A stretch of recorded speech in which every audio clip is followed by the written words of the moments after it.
زندہ رہے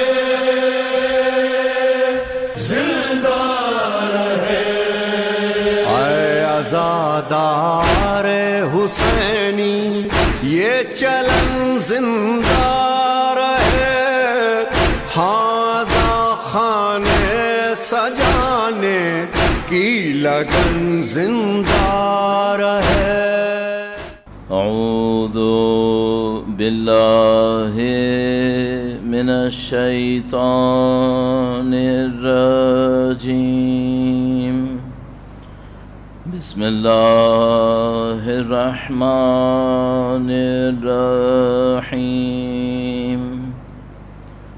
الحمد للہ رب العالمین، والصلاة والسلام على سید الانبیاء والمرسلین، حبیب الہ العالمین ابی القاسم محمد، صلی علی محمد آل محمد وعجل فرجهم وعلى آله الطيبين الطاهرين، سيما بقية الله في الأراضين. قال الله تعالى في كتابه الكريم، بسم اللہ الرحمن الرحیم، ام حسبت ان اصحاب الکہف والرقیم كانوا من آیاتنا عجبا۔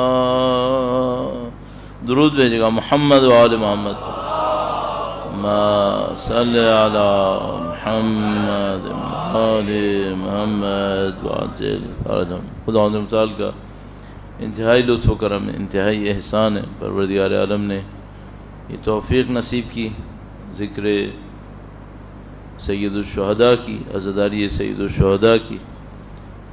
آپ اور ہم اس ثواب میں شامل ہیں، وقت کے امام کے حضور ان کے جد امجد کی شہادت کی تسلیت پیش کرنے کے لیے، خاص کر ان سخت ایام جو اہل بیت اطہار علیہ السلام کی اسارت کے ایام ہیں، اس میں اہل بیت اطہار علیہ السلام کے حضور تسلیت پیش کرنے کے لیے، اور اس دعا کے ساتھ کہ خدا مرتے دموں تک ہماری تمام نسلوں کو اہل بیت کی پیروی اطاعت کی سعادت نصیب فرمائے، ان کے وارث کے ظہور کا دن دیکھنا نصیب فرمائے، ان کی نصرت اور اسراء میں شہادت نصیب فرمائے۔ درود بھیجے گا محمد و آل محمد، صلی علی محمد آل محمد وعجل فرجهم۔ خدا متعال نے اپنے دین کو بیان کرنے کے لیے کتاب نازل فرمائی ہے۔ یہ خدا متعال کا طریقہ کار ہے کہ وہ انبیاء کے ہمراہ کتاب ارسال فرماتا ہے۔ کیوں صرف کتاب نہیں ہوتی، کیوں نبی ہوتے، اور کیوں صرف انبیاء نہیں ہوتے اور کتاب ساتھ ہوتی ہے؟ دونوں کے پیچھے ظاہر مصلحت ہے، دونوں کے پیچھے حکمت ہے، اور اس کے اوپر ہم نبوت کے چیپٹر میں، باب میں، عقائد میں اس کے اوپر علماء گفتگو کرتے ہیں کہ بھئی کیوں ایسا تھا کہ خدا متعال کیوں ایسا نہیں ہوا کہ صرف کتاب بھیج دیتا؟ مثال کے طور پر اللہ کا پیغام ہوتا، وہ تختیوں پہ لکھا ہوا ہوتا، کسی پہاڑ پر کسی غار پہ اترتا، لوگ اسے پڑھتے اور ہدایت پاتے۔ کیوں خدا متعال نے ایسا کیا کہ نہیں ہمیشہ ایک نبی ساتھ ہو کتاب کی؟ اور کیوں ایسا تھا کہ خدا نے نبی کے ساتھ کتاب بھیجی؟ اگر نبی کا ہونا ضروری تھا تو پھر کتاب نہ ہوتی، صرف نبی ہوتے، ان کے اقوال ہوتے۔ اچھا یہ بھی ایک معاملہ ہے کہ کتابیں آئی ہیں اور ان کتابوں میں انحراف ہوا ہے، ظاہر ہے یہ تو قرآن کریم نے خود فرمایا ہے کہ یحرفون الکلم عن مواضعہ، جو خدا نے نہیں کہا اسے کہتے تھے کہ کہا ہے۔ تو اب کون سا پوائنٹ تھا جس کی وجہ سے قرآن کریم میں اب وہ انحراف نہیں ہوگا؟ ابھی کچھ دن پہلے کہیں مجھے یہ سننے کا موقع ملا کہ کسی نے یہ کہا کہ جب یہ ایسا ہوتا رہا ہے کہ کتابوں میں انحراف ہوتا رہا ہے اور اس کو سب قبول کرتے ہیں کہ ہاں ایسا ہوا ہے، تو کہا کہ کسی نے یہ سوال اٹھایا اور اس کے اوپر ایک غلط رائے بنا لی کہ اس کا مطلب ہے نعوذ باللہ تعالی، صد نعوذ باللہ تعالی، قرآن کریم میں بھی انحراف آیا ہوگا۔ یعنی بنانے والے نے یہ مقدمہ یہ بنایا کہ چونکہ پچھلی کتابوں میں انحراف آتا رہا ہے اور اس کو کتاب نے قبول کیا ہے، تو انہوں نے کہا کہ کیوں ایسا ہے کہ پھر اس کتاب میں انحراف نہ آیا ہو، اور انہوں نے اپنی رائے یہ بنائی نعوذ باللہ صد نعوذ باللہ تعالی کہ اس میں بھی ایسا ہی ہوا ہے۔ انتہائی ناانصافی ہے۔ کیا قرآن کریم مفہوم کے اعتبار سے، پیغام کے اعتبار سے دوسری کتابوں کے برابر ہے کہ جو پچھلی کتابوں کے ساتھ ہوا وہ اس کتاب کے ساتھ بھی ہونا ہے؟ نہیں، برابر نہیں ہے۔ دوسرا مسئلہ یہ جو سب سے اہم ہے وہ یہ کہ کیا خداوند متعال نے قرآن کریم میں خود یہ نہیں کہا کہ اس کتاب کی میں حفاظت کروں گا؟ اِنَّا نَحْنُ نَزَّلْنَا الذِّكْرَ وَإِنَّا لَهُ لَحَافِظُونَ۔ اتنی تاکید اس میں عربی کے اعتبار سے موجود ہے، جو طالب علم ہے عربی پڑھنے والا اس کو بھی پتہ ہے کہ اگر مجھے اس کو اردو میں بولنا پڑ گیا تمام تر تاکیدوں کے ساتھ تو 4 5 دفعہ مجھے کہنا پڑے گا کہ اس کی خدا نے حفاظت یقیناً یقیناً یقیناً یقیناً یقیناً کرنی ہے۔ اتنا خدا یقین دلا رہا ہے، اور آپ کو یہ کہے کہ چونکہ پچھلی کتابوں میں انحراف آیا تھا تو اس میں بھی ہونا نعوذ باللہ یقینی ہے، تو اس آیہ کریمہ کا کیا ہوگا پھر؟ دوسرا مسئلہ محتوا کے اعتبار سے، کانٹینٹس کے اعتبار سے پچھلی کتابوں کا پیغام شروع سے کہتا تھا کہ ہم ابد کے لیے نہیں ہیں۔ ہر کتاب یہ پیغام دیتی تھی کہ اگلے نبی نے آنا ہے، ایک اور شریعت نے آنا ہے، اور خداوند متعال فرماتا ہے کہ یہ جو کتاب ہے یہ شاہد ہے پچھلی کتابوں کی اور ان کے اوپر حاکم ہے، اور اس نے کہا کہ اب پیغام کامل ہو گیا۔ اور اس کے بعد پھر اس کے اپنے منطقی دلائل ہیں کہ اگر ایک دفعہ خدا نے کہہ دیا الیوم اکملت لکم دینکم اتممت علیکم نعمتی ورضیت لکم الاسلام دینا، اب اگر کوئی یہ سوچے کہ اب کچھ اور آئے گا تو کامل کے بعد یا ناقص آئے گا یا دوبارہ کامل آئے گا۔ کامل سے بڑھ کے تو کچھ ہو ہی نہیں سکتا ہے۔ ناقص آئے تب حکمت کے خلاف، تکرار ہو تب حکمت کے خلاف، پاسبل نہیں ہے کچھ۔ تو بہرحال یہ کہیں سننے کو ملا تو میرے ذہن میں اچانک آئے کہ اس کے اوپر چند منٹ عرض کر دوں۔ درود بھیجے گا محمد و آل محمد، صلی علی محمد آل محمد وعجل فرج۔ اگر قرآن کریم کی آیات کو بغیر اہل بیت اطہار علیہ السلام کی مدد کے سمجھنا ممکن ہوتا تو خداوند متعال انبیاء کو بھی نہ ڈالتا پھر بیچ میں۔ یہ کہ خدا نے ہمیشہ نبی کو ساتھ رکھا کتاب کے، وہ اسی لیے بظاہر جو سمجھ میں آتی ہے بات، اور ظاہر اس سے زیادہ مصلحتیں قطعاً موجود ہوں گی، وہ یہ کہ اس کتاب کو کبھی نہ کبھی ایک مفسر کی ضرورت پڑے گی جو اس کی تشریح کرے، اس کو بیان کرے، جس کو عربی میں تبیین کہتے ہیں۔ گرچہ خود قرآن کریم تبیان لکل شیء ہے، لیکن اس کے باوجود خداوند متعال حکم دیتا ہے کہ جو نبی تمہیں دیں وہ تم لو، اور نبی نے تفسیر قرآن میں دیا ہے۔ اس آیت کا مطلب یہ ہے۔ یہ جو نہ سمجھنا ہے یہ بعض اوقات ہمارے اندر خواہ نہ خواہ، چاہے ہم زبان پہ نہ لائیں، غلط فہمیاں بناتا ہے۔ نہ سمجھنا وہ کیسے؟ بچپن سے آپ ایک آیت سنے آ رہے ہیں، بچپن سے، تعز من تشاء وتذل من تشاء۔ خدا جس کو چاہتا ہے عزت دیتا ہے، اور جو چاہتا ہے اس کو وہ عزت سے محروم کر دیتا ہے، ذلت میں مبتلا کر دیتا ہے۔ اچھا، اگر کوئی اس آیت کے ظاہر کو پڑھے تو وہ اختیار پہ پہنچے گا یا جبر پہ پہنچے گا؟ اگر ظاہر کو پڑھے تو عز من تشاء، تو خدا جس کو چاہتا ہے عزت دیتا ہے، تو اگر ظاہر کو پڑھے تو جبر پہ پہنچ جائے گا کہ اس کا مطلب ہے کسی کے ہاتھ میں کچھ نہیں ہے اور خدا جس کو چاہے گا عزت دے گا. بات صحیح ہے، لیکن انسان کے ارادے کا کیا ہوگا؟ پھر انسان کے اختیار کا کیا ہوگا؟ صحیح ہے. تو اس بیچ میں حل کیا ہے ہمارے پاس؟ ایک چھوٹا سا ایک پوائنٹ ہے، اس کو ضرور اپنے ذہن میں رکھ لیں. اگر اس کو ذہن میں رکھ لیتے ہیں بہت سارے مسائل حل ہوں گے. اور اس کا ہماری بحث سے، ہماری عرائض سے کیا تعلق ہے یہ بھی میں ابھی عرض کروں گا. درود بھیجے گا محمد و آل محمد پر. صلی علی محمد آل محمد وعجل فرج. ایک سادہ سی بات ہے جبر اور اختیار میں، قضا اور قدر میں. قضا حکم، قدر یعنی میجرمنٹ، ناپنا، سادہ ترین الفاظ میں. جبر اور اختیار میں، قضا اور قدر میں کہاں تک انسان مجبور ہے، کہاں پر انسان اختیار رکھتا ہے. میں آپ سے ایک سوال پوچھتا ہوں، کیا آپ اپنی مرضی سے آگ سے پانی کا کام لے سکتے ہیں؟ یعنی مثلا میں اپنے ہاتھ میں ایک آگ کا ٹکڑا رکھوں اور کہوں کہ میں چونکہ وہ مخلوق ہوں جس کو خدا نے آزادی دی ہے، میں اپنی آزادی استعمال کر کے یہ چاہتا ہوں کہ یہ جو آگ ہے یہ آگ کا اثر نہ دے، پانی کا اثر دے.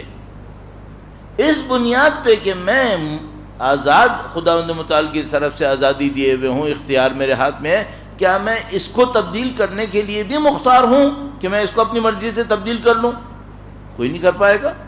کوئی معجزہ ہو ایک علیحدہ بات ہے کہ خداوند متعال خود فرمائے یا نار کونی بردن و سلامہ، یہ خداوند متعال کا ارادہ ہے.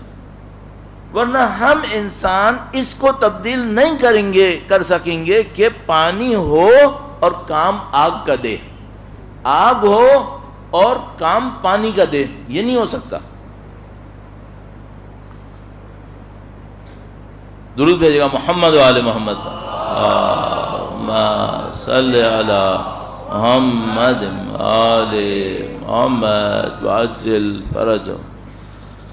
ایک پوائنٹ کہنا چاہ رہا ہوں، معذرت برا نہیں مانے گا. آپ لوگ جب اندر آئیں تو کیمرے کے سامنے مت آیا کریں.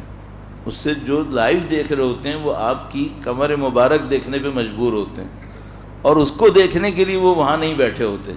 تو کوشش کیا کریں کہ جب آپ انٹر ہوں تو کیمرے کی سائڈ سے ہوتے ہوئے آ جائیں تاکہ وہ لوگ ڈسٹرب نہ ہو. یہ میں پتہ نہیں کتنی دفعہ نوٹ کرتا تھا اور سوچتا تھا نہ بولوں. آج بھی میں ان کو تو میں جانتا ہوں، اس سے میں معذرت کر دیتا ہوں پہلے سے. تو اس لیے ان کو جانتا تھا، اس لیے میں نے رسک لے لیا. ورنہ نہیں جانتا ہوتا تو رسک نہیں لیتا، میں ڈرتا کہ ناراض ہو جائیں گے. تو میں اس لیے سب کے ادرس کرتے. اللہم صلی علی محمد آل محمد وعجل فرجہ. بہت بڑا ایک چیپٹر ہے اور وہ بہت امپورٹنٹ چیپٹر ہے. وہ کیا ہے؟ دوسروں کے حقوق کا ہمیں کہاں تک خیال کرنا ہے. آپ یقین مانیے یہ لوگ جو پاکستان کو بعض اوقات اچھی نظر سے نہیں دیکھتے، اس کی ایک وجہ یہ ہے کہ بہت دفعہ آپ دیکھیں گے ایک آدمی مثلا ٹول پلازا پہ کھڑا ہے، بڑے سکون سے اپنے جیب سے پیسے نکال رہا ہے، دے رہا ہے، اور قطعاً نہیں سوچ رہا کہ پیچھے لوگ کہاں بیٹھے ہیں. صحیح ہے. یا مثلا آپ دیکھ رہے ہیں کہ کسی اور جگہ کے اوپر مثال کے طور پر لائن میں لوگ بیٹھے ہوئے ہیں، وہ بیچارے تڑپ رہے ہیں کہ بھائی خدا کا واسطہ تھوڑا سا جلدی. اور ہمارا بہت بڑا ایک مسئلہ یہ مسئلہ ہے. اور اگر یہ اچھا اور ہو جائے تو ہے اچھا، الحمدللہ، برا نہیں ہے. اور بہتر ہو جائے ملک میں بہت اچھائیاں آ سکتی ہیں. دوسروں کا خیال کرنے والا مسئلہ تو نہیں ہوا. خدا کو قبول فرمائے. آپ سب لوگ اپنی صحت و سلامتی کے لیے، مزید توفیقات کے لیے درود بھیجیں محمد و آل محمد.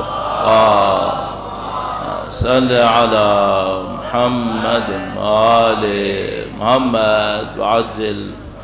تو بھائی کیا میرے پاس یہ ارادہ ہے کہ میں آگ اٹھاؤں اور کہوں کہ چونکہ میرے پاس اختیار ہے میں اس سے پانی کا کام لوں گا؟ یہ میرے پاس نہیں ہے. اب اس سادہ مثال سے تھوڑا ایک قدم آگے بڑھیں.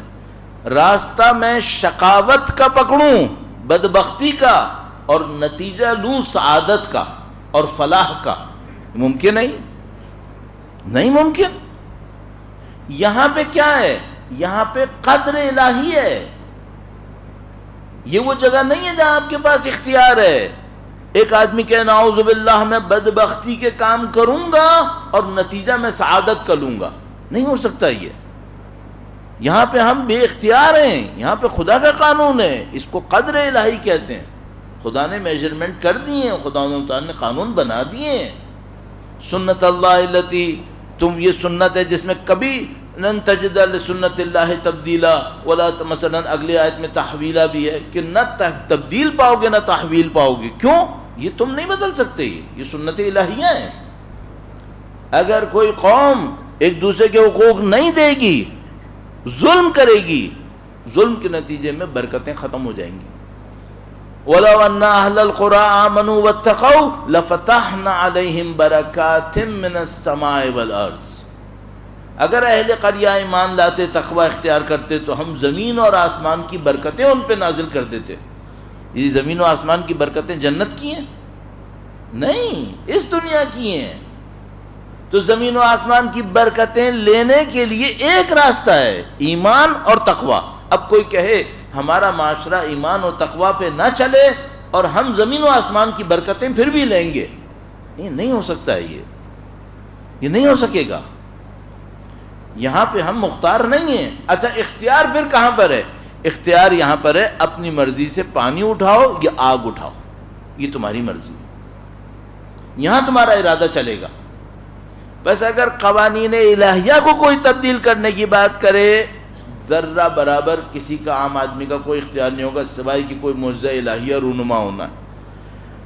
کوئی یہ کہے اس قانون کے تحت عزت لوں یا ذلت لوں، ہاں یہ تمہارے ہاتھ میں ہے. یہ تمہارے ہاتھ میں ہے. اچھا، اب وہ جو آیہ کریمہ نے کہا تھا تعز من تشاء و تذل من تشاء، تو ہے خدا جو عزت دیتا ہے، تو ہے خدا جو ذلت دیتا ہے، اس کا کیا ہوگا؟ خدا نے متعال فرما رہا ہے میں نے عزت کا قانون بنا دیا ہے، ذلت کا قانون بنا دیا ہے. اب تم کو عزت چاہیے، عزت کے قانون پہ چلو. ذلت کے راستے پہ چلو گے ذلت ملے گی. یہ خدا فرما رہا ہے کہ جس کو خدا چاہے گا اس کو عزت دے گا. اب تم یہ کہو کہ میں ذلت کے راستے پہ چلوں گا اور عزت کماؤں گا، خدا فرما رہا ہے یہ نہیں ہو سکتا.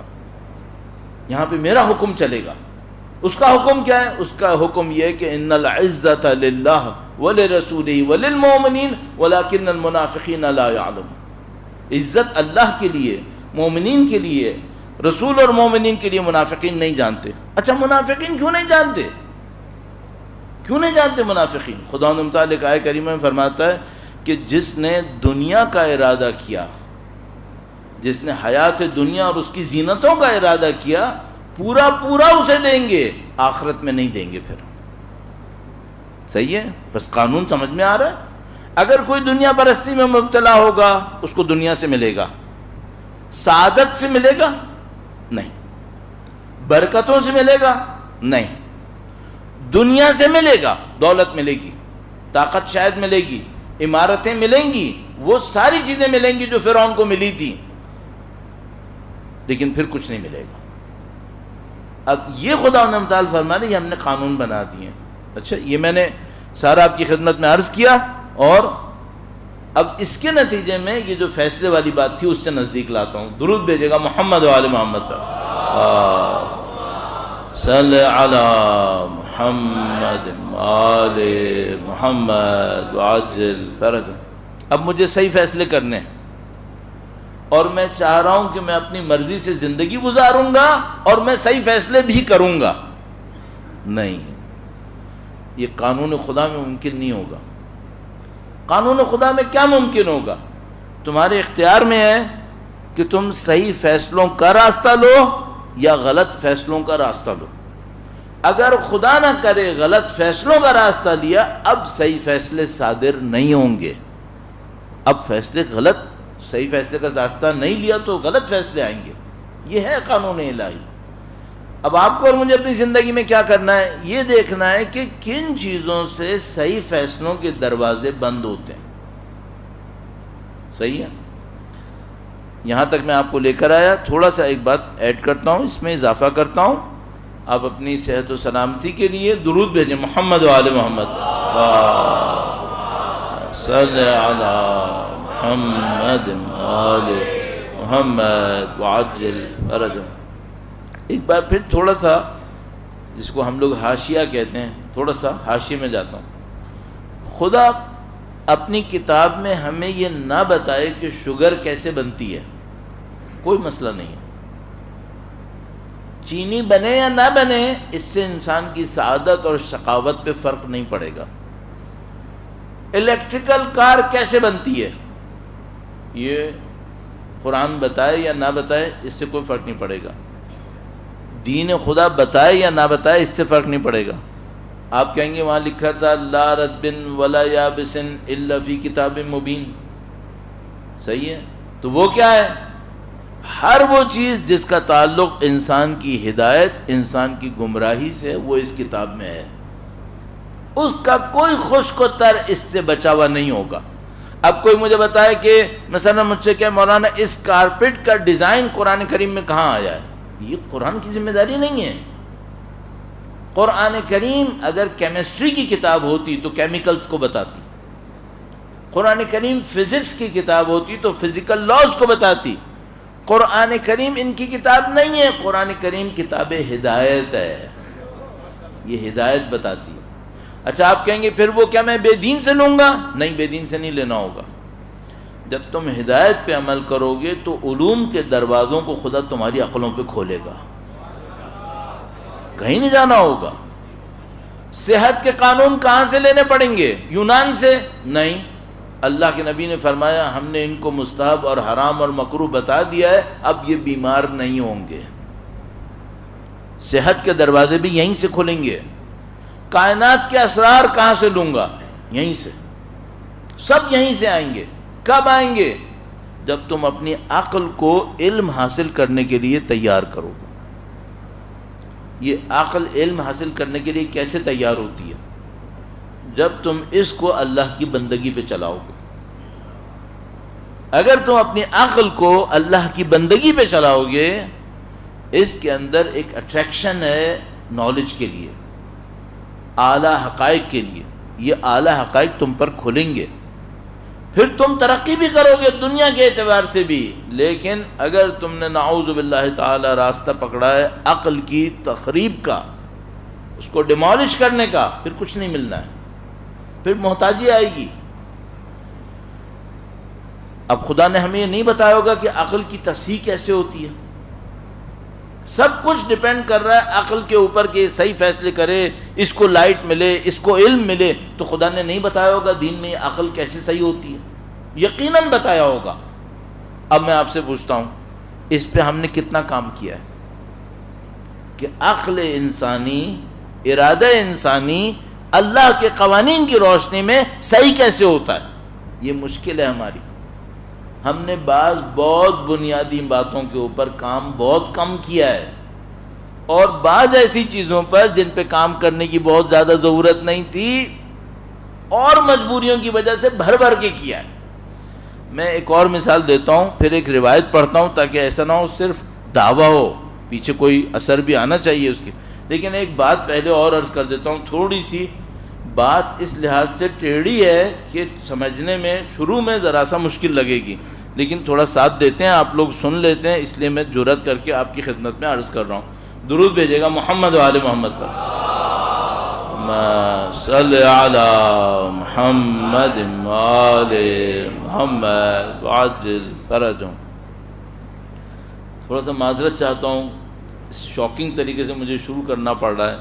آپ نے زندگی میں، اچھا ایک اور مشکل بھی ہے، اس سے پہلے ہم لوگ بات کہتے کچھ اور ہیں، بندہ دو جملے ہمارے ساتھ آتا ہے، وہیں سے اپنے دماغ کو لاک کرتا ہے اور بھاگ جاتا ہے، پھر چلا جاتا ہے اپنی دکان میں، اپنے گھر میں۔ بھائی خدا کا واسطہ بات پوری ہونے تک ہمارے ساتھ رہو، تاکہ آدھے پہ بھاگ نہ جانا۔ ویسے تو فزیکلی بیٹھے ہوتے ہیں لیکن خود بھاگ جاتے ہیں دماغ سے۔ پوری بات سنو، یہ بہت ہوتا ہے۔ ابھی میں مثالیں نہیں دوں گا کہ کیا کیا ہوتا ہے۔ آپ سے میں ایک بات پوچھتا ہوں، آج تک زندگی میں کوئی روایت سنی ہے؟ آج تک، مجھے 40 سال ہو رہے ہیں، زندگی میں کوئی روایت سنی ہے جس میں کسی امام معصوم نے ورزش کی ہو، ایکسرسائز؟ جس کو ہم ایکسرسائز کہتے ہیں. کوئی روایت سنیے کبھی. چلو آئمہ، نعوذ باللہ یہ برا نہ لگے کسی کو کہ میں نے ایسے سوال کیا، سوال بھی شاید اتنا اچھا نہ لگے. مثلا اصحاب آئمہ میں سے کسی کا سنا؟ نہیں سنا. تو یہ ایکسرسائز اچھی بات نہیں ہے.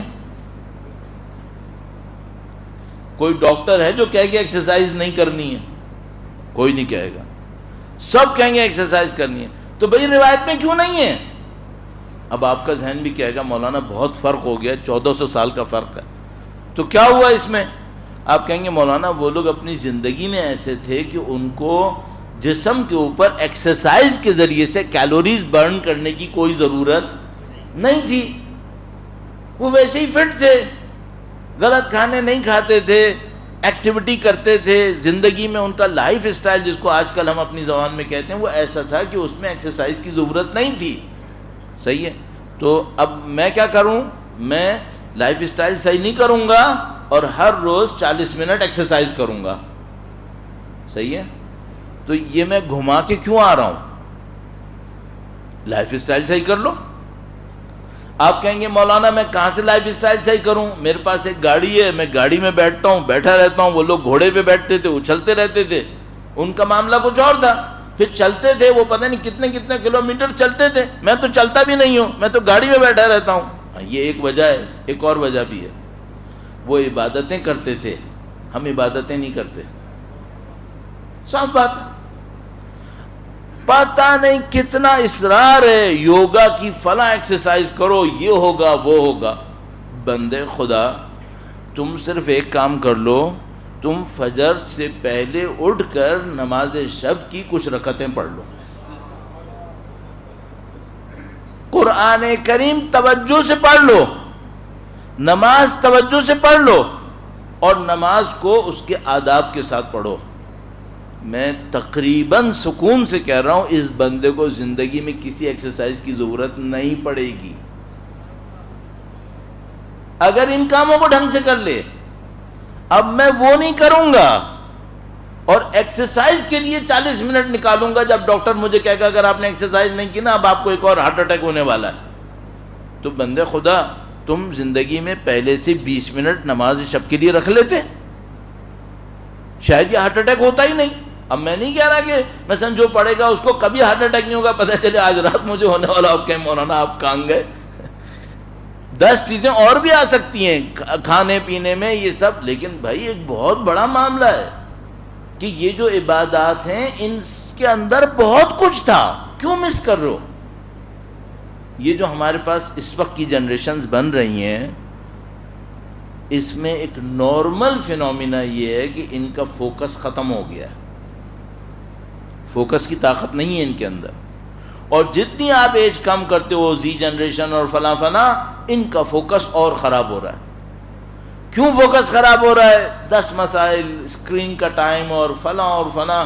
چلو ہو رہا ہے تو ہو رہا ہے. یہ بتاؤ یہ تم نماز ڈھنگ سے پڑھ لیتے تو تمہارا فوکس امپروو نہیں ہونا تھا کیا؟ کیوں نہیں ڈھنگ سے پڑھتے؟ ہر روز 10 منٹ 15 منٹ ڈھنگ سے قرآن کریم پڑھ لیتے تو تمہارا فوکس امپروو نہیں ہونا تھا کیا؟ ہونا تھا. تو وہ کیوں نہیں کرتے؟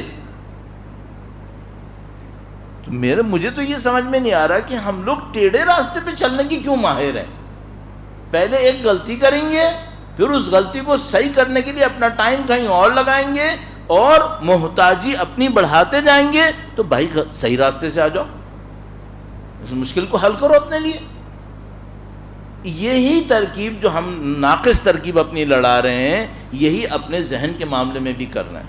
اب میں پہلے سے چونکہ عرض کرتا رہا ہوں اس کو ایک اور کنیکٹ کرتا ہوں اور اس بات کو کہیں تک لے جانے کی کوشش کروں گا. درود بھیجے گا محمد و آل محمد پر. صلی اللہ علیہ. ایک بار پھر درود بھیجے گا محمد و آل محمد صلی اللہ وآل محمد وعجل. مجھے آپ کی خدمت میں کچھ روایتیں عرض کرنی ہیں جو اس ٹاپک کو بیان کر رہی ہیں کہ اگر کوئی انسان اپنی عقل پہ محنت کرے تو اپنی ہدایت میں اور اپنی سعادت میں آسانیاں لے لے گا، اور اگر اپنی عقل پہ محنت نہیں کرے گا یہ محروم رہ جائے گا۔ اس کو کہنے کا مطلب کیا ہے جو 2 دن سے آپ کی خدمت میں عرض کر رہا ہوں؟ کل میں نے آپ کی خدمت میں عرض کیا تھا، اگر ایک غلط فیصلہ کریں گے، غلط فیصلے ٹریگر ہو کر ایک اور غلط فیصلہ لے کر آئیں گے۔ امام 3 پوائنٹس بتا رہے ہیں، فرماتے ہیں تم یہ 3 کام نہیں کرو تو تمہاری عقل کمال کی طرف جائے گی۔ صحیح ہے؟ اور عقل کے کمال کی طرف ہونے کے نتیجے میں کیا ہوگا پھر؟ نمبر 1 فیصلے صحیح ہوں گے، نمبر 2 علم کا دروازہ کھل جائے گا۔ کل میں نے عرض کیا تھا کہ جہاں پہ ہم یہ اپنے تمام اعمال کو اسٹور کر رہے ہیں یہ خود ایک ریفلیکٹر ہے، یہ باہر سے علم ہمارے لیے لے کر آتا ہے، خدا اس پر علم کے دروازے کھولتا ہے جس کی عقل صحیح ہوتی ہے۔ اس معنی میں عقل صحیح کیسے ہوگی؟ روایت دیکھیے گا۔ امام نے فرمایا، روایت ہے ہمارے 7ویں امام، امام موسیٰ کاظم باب الحوائج علیہ الصلوۃ والسلام، محمد وآل محمد وعجل فرجهم، امام مظلوم کی خدمت میں، امام باب الحوائج کی خدمت میں عرض ادب کے لیے اور ان کی روایت سے کما حقہ استفادہ کرنے کے لیے ایک بار پھر درود بھیجیں محمد وآل محمد پر، صلی علی محمد وآل محمد وعجل فرجهم۔ اب میں ایک بات کہوں گا، کہاں ہے وہ ہارون رشید جس نے امام کو جیل میں ڈالا تھا؟ کس لیے جیل میں ڈالا تھا؟ کہ ان کا پیغام نہ پہنچے۔ اب تم دیکھو اور مرو کہ 1400 سال کے بعد اس جیل میں رہنے والے امام کا نام ہم احترام سے لے رہے ہیں۔ یار، اور یہ درس ہے ان ہارون رشید زمانوں کے لیے جو یہ سمجھ رہے ہیں کہ نام دبانے سے دبے گا۔ بھول جاؤ، یہ 1400 سال کا تجربہ یہاں بیٹھا ہوا ہے، یہ نہیں دبے گا۔ خود ذلیل ہوں گے، خود رسوا ہوں گے، اور انہوں نے چوری نہیں کی ہوتی نا تو چوروں کی طرح بل پاس نہ کرواتے، لوگ چوروں کی طرح بل پاس کروایا۔ یار بہرحال مجھے یقین ہے ہمارے تشیع کے اندر اس مشکل کو اور اس سے بڑی مشکلات کو جھیلنے کی بہت طاقت ہے۔ اس کو بھی جھیل لیں گے، اس کا حل بھی نکلے گا، آپ مطمئن رہیے گا۔ میں کیوں مطمئن ہوں؟ اپنی عقل پہ اطمینان نہیں کر رہا ہوں، نہ دوسرے علماء اور غیر علماء شیعہ اکابرین کی عقل پہ اعتماد کر رہا ہوں۔ مجھے اس بات پہ اعتماد ہے کہ جب تک ہمارے ہاتھ میں سید الشہداء کا پرچم ہے اور پرخلوص ہے، نفس پرستیاں ہو رہی ہیں، ہمیں بھی نظر آ رہی ہیں، ہم اندھے نہیں ہیں، ابھی بھی پرخلوص عزادار بہت بیٹھے ہیں، پرخلوص عزادار بیٹھے۔ جب تک پرخلوص عزادار فرش کے اوپر بیٹھے ہیں، پرخلوص لوگ عزاداری اور سید الشہداء اور مولا ابو الفضل کا پرچم اٹھائے ہوئے، اس قوم کو کوئی نقصان نہیں پہنچا سکے گا۔ اس قوم کا وارث ہے، وہ وارث سنبھالے گا۔ آپ اپنے توسلات کو مضبوط کریں، خدا آپ کی تدبیروں کو انجام دے گا۔ میں اس کے اوپر روایت پڑھوں گا ابھی آپ کی خدمت میں انشاءاللہ۔ درود بھیجے گا محمد و آل محمد پر، صلی علی محمد و آل محمد وعجل فرجهم۔ ایک پھر بات ذہن میں آ گئی، وہ بھی عرض کر دوں معذرت کے ساتھ، جب بھی ایسی کوئی مشکل آیا کرے، اپنی تنہائیوں میں اپنی قوم کی تدبیر کے بہتری کے لیے دعا کیا کر۔ مشکل آئی ہے نا، کوئی بات نہیں، جب نعرے کا ٹائم ہو نعرہ لگاؤ، جب روڈ پہ آنے کا ٹائم ہو روڈ پہ آؤ، جلسے کرنے کا ٹائم ہو جلسے کرو، ساتھ ساتھ اپنی تنہائیوں میں اپنی قوم کی تدبیر کے لیے دعا کرو کہ خدا ہماری قوم کی تدبیر کو بہتر کر دے۔ ہمارے جو زعماء ہیں، جن لوگوں نے اکابرین جنہوں نے فیصلے کرنے ہیں، خدا ان کے فیصلوں کی طاقت کو بہتر کر دے، خدا ان کے قلوب کو قرآن و اہل بیت کی نورانیت سے مزید منور کر دے۔ ان دعاؤں کا بڑا اثر ہے، تنہائیوں میں یہ دعا ہوتی رہے، آپ یقین مانو ہماری قوم خود بخود سیدھے راستے پہ چلتی رہے گی۔ ہمیں صرف توسل کی ضرورت ہے، اور باقی تدبیر خدا سکھائے گا۔ میں بھی عرض کروں گا آپ کی خدمت۔ فرمایا مولا نے، یا ہشام من سلط ثلاثا علی ثلاث فکأنما اعان علی حدم عقلہ، جس نے 3 معاملات کے اندر اپنا انتخاب کیا اس کو اس کے اوپر ترجیح دے دی، اس نے اپنی عقل کو منہدم کر دیا، اس کی عقل ختم ہو جائے گی۔ تو یہ 3 کام مت کرنا تو تمہاری عقل کمال پہ چلے گی۔ نمبر 1 فرمان امام، من ازلم نور تفکرہ بطول عملہ، اصول کافی میں روایت ہے، جلد اول صفحہ نمبر 17 شیخ کلینی کی، من ازلم نور تفکرہ بطول عملہ، جس نے اپنی فکر کی نورانیت کو بجھا دیا ہے۔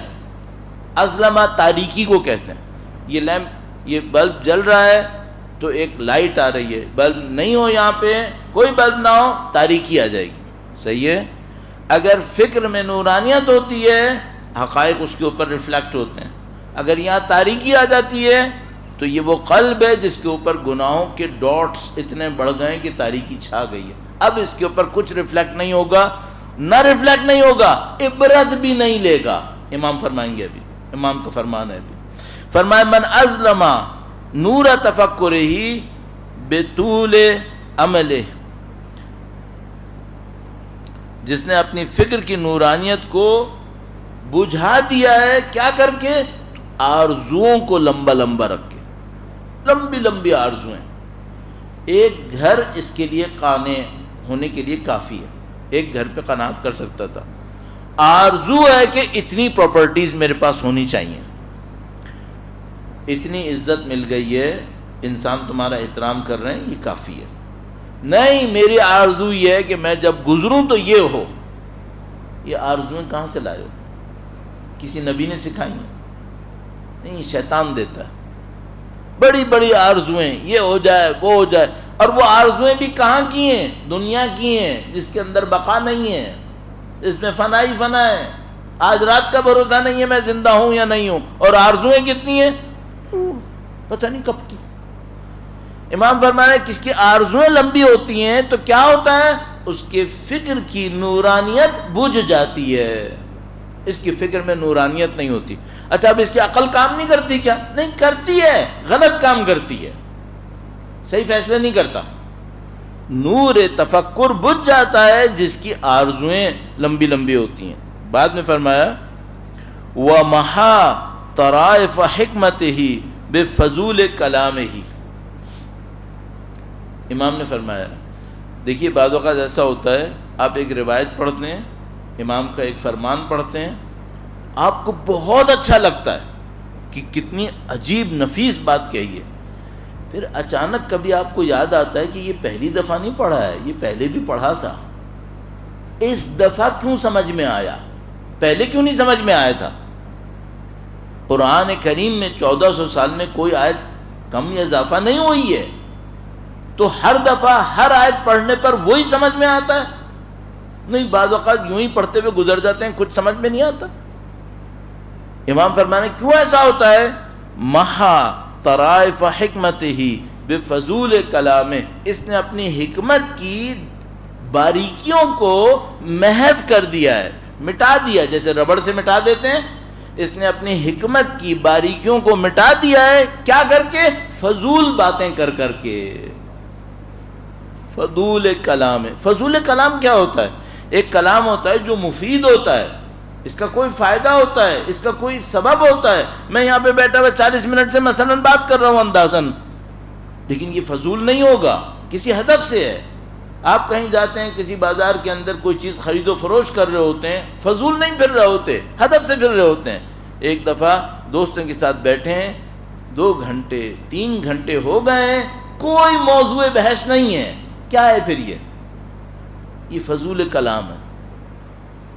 کوئی عقل مندی کا تبادلہ نہیں ہوا، کوئی معلومات نہیں بڑھی، کوئی زیادہ تر تو غیبتیں ہوئیں، زیادہ تو لغو و لہو کے اوپر بات ہوئی، یہ فضول کلام ہے۔ اتنا فضول کلام کرنے کے بعد یہ سوچے کہ اب میں ایک روایت پڑھوں گا، مجھے سمجھ میں آئے گی۔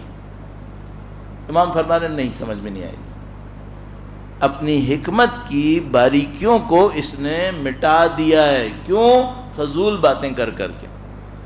تو اب اگر آپ خدا نہ کرے کسی ایسی جگہ پہ پہنچیں جہاں پہ فضول کلام ہو رہا ہو، تو اپنے آپ سے ایک بات پہلے سے پوچھ لیجیے گا، اس کی ایک قیمت ہے، وہ دینی ہے۔ اس کی قیمت کیا ہے؟ اس کی قیمت یہ ہے کہ اب مجھے آیتیں روایتیں اس طرح سمجھ میں نہیں آئیں گی جیسے سمجھ میں آنا چاہیے. یہ فضول کلام کا یہ اثر ہوگا. اب وہ چاہے عالم ہو اور چاہے وہ بیوروکریٹ ہو، چاہے وہ بازار میں بیٹھنے والا ہو، چاہے وہ طالب علم ہو، فضول کلام یہ کرے گا، اس کو سمجھ میں نہیں آئے گا. تیسری بات مولانا نے ارشاد فرمائی ہے، درود بھیجے گا محمد و آل محمد پر، صلی علی محمد محمد عاجل وَأَطْفَأَ نُورَ عِبْرَتِهِ بِشَهَوَاتِ نَفْسِهِ. ہم ایک واقعہ پڑھتے ہیں، 500 لوگ 400 لوگ سننے والے ہیں، سب کے اوپر عبرت لینے کے معاملے میں ایک جیسا اثر ہوتا ہے؟ نہیں. ایک آدمی اس سے ایسی عبرت لیتا ہے کہ زندگی میں فیصلے تبدیل کر لیتا ہے، کہتا ہے اب یہ نہیں کروں گا، میں نے وہ سن لیا. صحیح ہے. ایک آدمی سنتا ہے، کان نہیں کہ نہیں سنا، ایسا کہ جیسے سنا ہی نہیں، اس کان سے گیا اس کان سے نکال دیا. ان دونوں میں عبرت لینے میں فرق کیوں ہے؟ ایک آدمی مولا کا کلام سنتا ہے، غش کھا کے بے ہوش ہو جاتا ہے، دوسرا ہنستا رہتا ہے. یہ عبرت میں فرق کیوں ہے؟ امام فرما رہے ہیں عبرت میں فرق اس وجہ سے ہے. فرمایا وَأَطْفَأَ نُورَ عِبْرَتِهِ، اس نے اپنی عبرت کی نورانیت کو بجھایا ہے. اطفاء کہتے ہیں آگ کے اوپر پانی ڈال کے بجھانے کو، اطفاء الحریق، جیسے فائر بریگیڈ کرتی ہے، پانی سے وہ آگ کو بجھا دیتی ہے. فرمایا اس نے اپنی عبرت کی نورانیت کو بجھا دیا. عبرت کی نورانیت کیا مطلب؟ اب یہ عبرت نہیں لیتا ہے. کیوں؟ بشہوات نفس ہی، اس نے اپنے نفس کی شہوتوں پہ عمل کیا ہے. جو دل میں آتا ہے کرتا ہے. کس نے کہا کہ یہ دین ہے؟ کس نے کہا کہ یہ خدا نے کہا ہے کہ جو تمہارے من میں آئے کیے جاؤ، اپنی ساری خواہشوں کو پورا کیے جاؤ؟ کس نے کہا؟ اگر یہ کرے گا تو کیا ہوگا؟ اس میں عبرت لینے کی طاقت ختم ہو جائے گی. 3 چیپٹرز آپ کے سامنے اتنے اہم آ گئے امام کی ایک کلام کے اندر. کلام امام کا ہے. امام نے فرمایا کہ اگر تم دیکھتے ہو کہ اس کی فکر میں نورانیت نہیں ہے، اس کے اوپر علم نہیں آ رہے، تو سمجھ جاؤ کیا ہوا ہے، اس کی خواہشیں بہت لمبی ہیں. اس کی خواہشوں کے بہت لمبی خواہشوں نے اس کی فکر کی نورانیت بجھا دی ہے. اگر تم دیکھتے ہو کہ اس کو حکمت کی بات سمجھ میں نہیں آتی، قرآن و حدیث اس کو سمجھ میں نہیں آتی حکمت کے ساتھ، تو کیا ہوا اس کے ساتھ؟ یہ فضول کلام بہت کرتا ہے. اس کو فضول کلام نہیں کرنا چاہیے تھا. اور اگر دیکھتے ہو کہ عبرت نہیں لیتا، سمجھ جانا شہوات نفسیانی کے اندر مبتلا ہے. یہ اپنی شہوتوں میں غرق ہوا ہوا ہے. امام فرمانے جس نے یہ کیا اس نے اپنی عقل کو منہدم کر دیا. کیوں؟ عقل کا کام ہی یہی تھا. عقل کا کام یہ تھا نورانیت دے تاکہ اوپر سے علم آئے. عقل کا کام یہ تھا کہ وہ حکمت کی باتیں سمجھے. عقل کا کام یہ تھا کہ وہ عبرت کو حاصل کرے. اور عقل کے یہ کام نہیں ہے تو پھر تم آئنسٹائن بھی ہو جاؤ، تمہاری عقل کا کوئی فائدہ نہیں ہے، تمہاری عقل ختم ہو چکی ہے. پھر کیا ہوگا؟ تمہارا پیسہ، تمہاری شہرت، تمہاری طاقت، تمہارا سائنس ظالموں کے کام آئے گا، جاہلوں کے کام آئے گا، کیونکہ اصل عقل نابود ہو چکی ہے. اب اگر عقل چاہیے یہ راستہ ہے، عقل چاہیے تو یہ راستہ ہے. اور اب اس طرح کی روایات ہمارے پاس بہت ہیں. ایک روایت اور عرض کروں گا آپ کی خدمت میں. درود بھیجے گا محمد و آل محمد پر.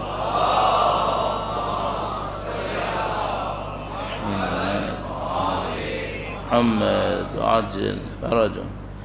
یہ روایت مولا امیر المومنین سے غرر الحکم میں. درود بھیجے گا محمد و آل محمد پر. اللہم صلی علی محمد آل محمد عاجل فرج. دیکھیے میں خود بھی بعض اوقات بھولنے لگتا ہوں، لہذا آپ کو دوبارہ یاد کروں. 3 باتیں ہوئی تھیں. فکر کی نورانیت کب ختم ہوتی ہے؟ امام نے کیا فرمایا تھا؟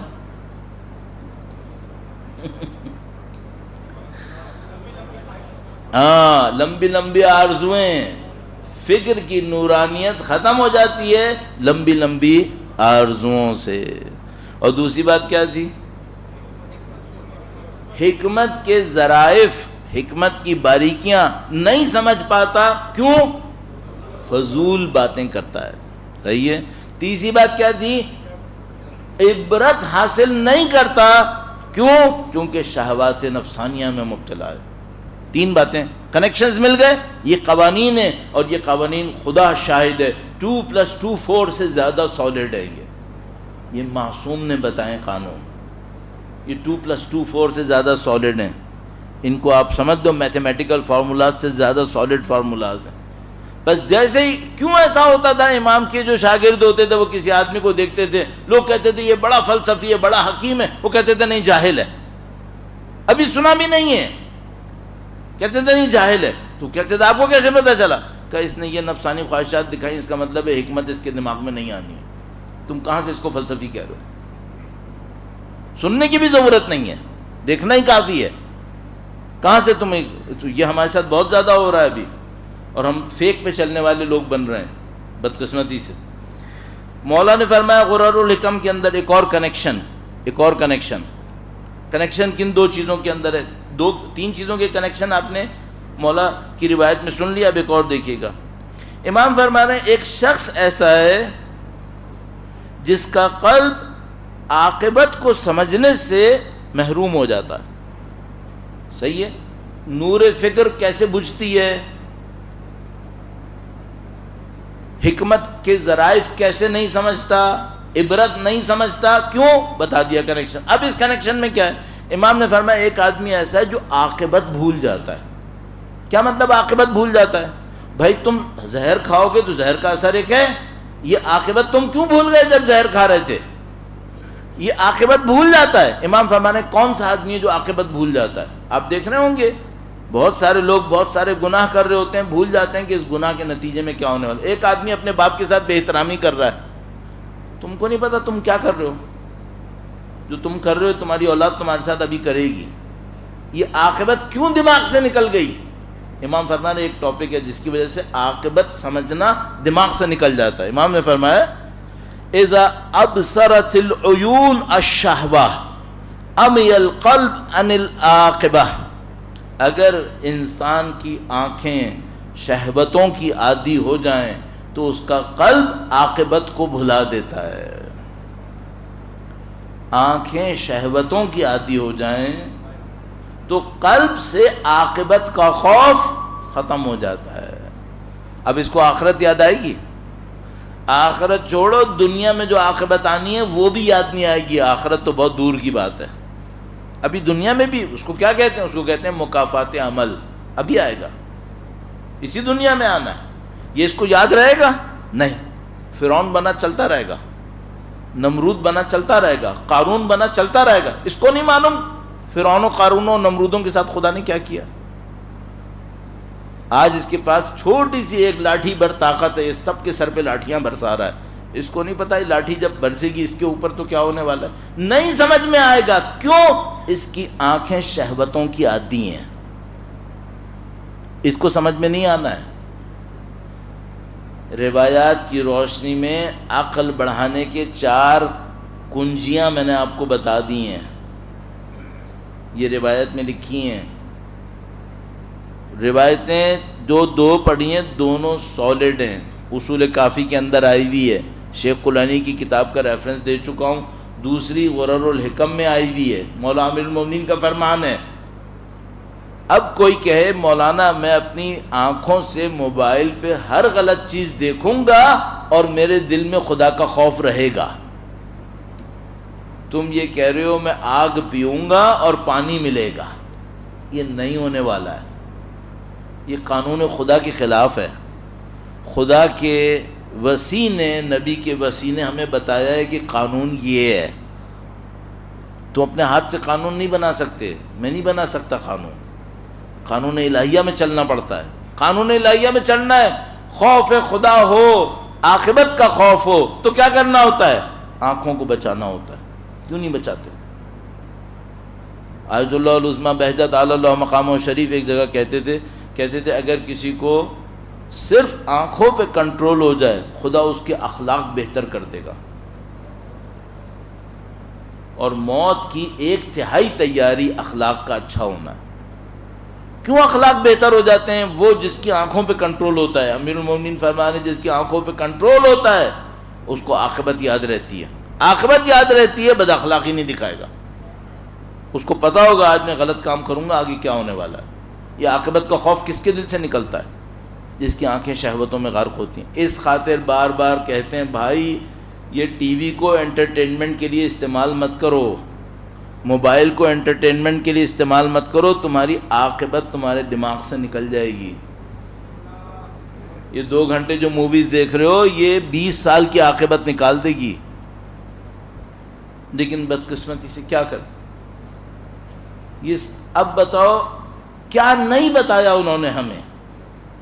سب کچھ تو بتا دیا، اب بھی نہ کریں اور اس کے بعد کہیں ہمیں دین نے کیا دیا؟ تم نے دین پہ عمل نہیں کیا، دین نے تو سب کچھ دیا تھا۔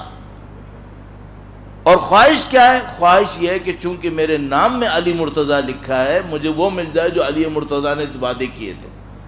نام سے کیا ہوتا ہے؟ کام کرنا پڑتا ہے، ان کی بات پہ عمل کرو تو ملے گا، ورنہ نام رکھنے سے کیا ہو جائے گا؟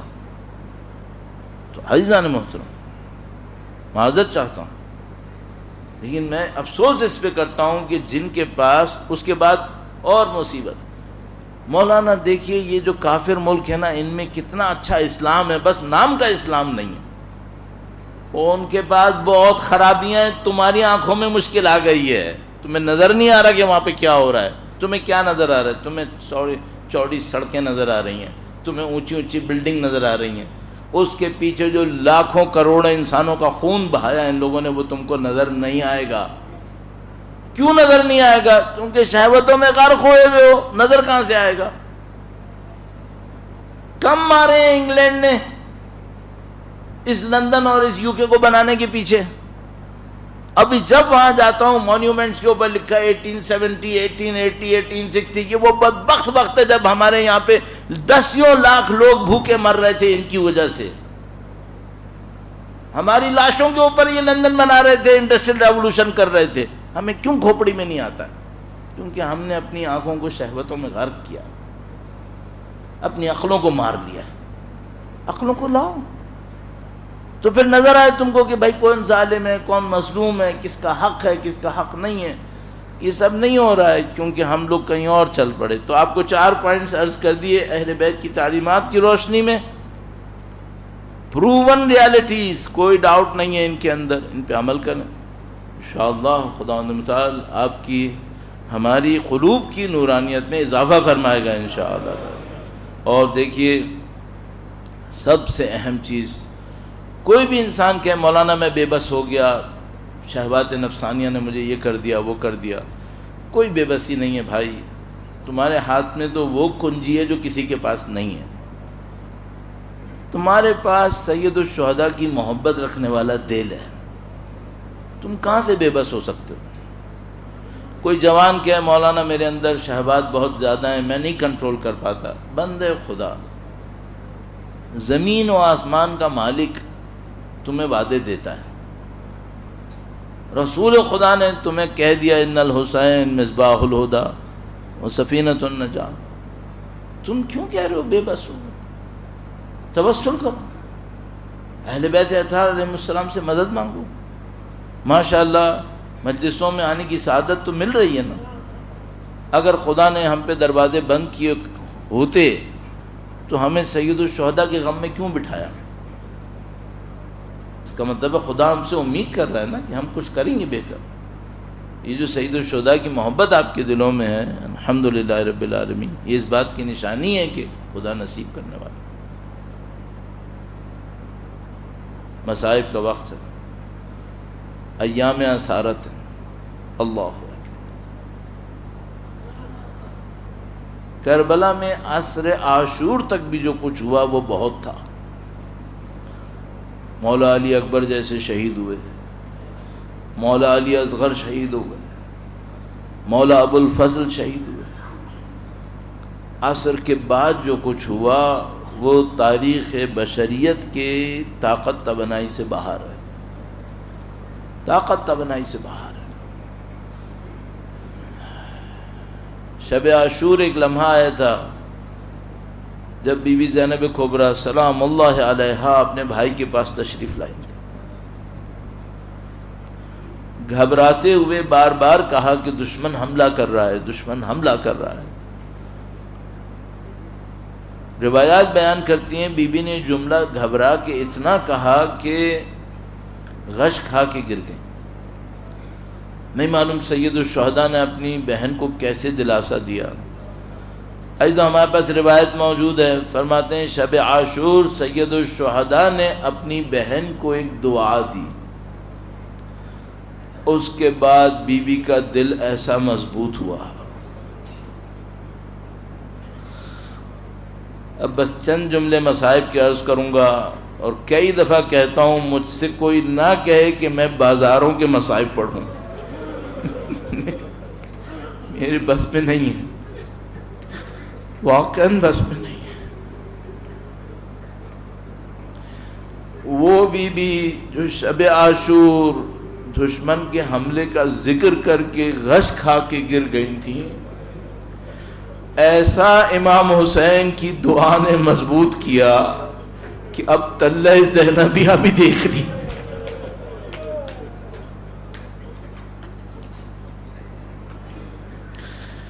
یا اللہ، بی بی نے کون کون سے مناظر دیکھے۔ ایسا اگر مجھ سے کوئی کہے کہ کچھ بیان کرو بی بی کے مناظر کو، میں بہت معذرت کے ساتھ انتہائی احتیاط کرتے ہوئے میں کہوں گا ایک تو یہ منظر کہ بہن بھائی کو ذبح ہوتے دیکھے، یہ بی بی نے کیسے دیکھ لیا۔ پھر وہ منظر آیا کہ ہر لاشے کا کوئی وارث ہے اور نہیں ہے وارث تو حسین کے لاشے کا۔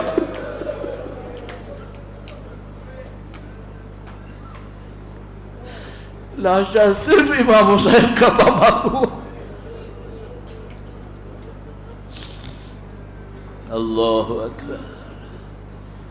تیسرا منظر وہ ہے جب بی بی سید الشہداء کے لاشے پر آئی، تو اس کے بعد انسان میں بتانے کی طاقت ختم ہو جاتی ہے۔ وہ بی بی جو مدینے سے چل رہی تھیں تو 18 جوان اعلان کرتے تھے کہ لوگوں نظروں کو جھکاؤ، بی بی زینب تشریف لا رہی ہے۔ اب یہ بی بی بازاروں میں گئی ہے، اور جب یہ بی بی بازاروں میں گئی تھی تو نیزوں پر بھائیوں کے سر لگے ہوئے تھے،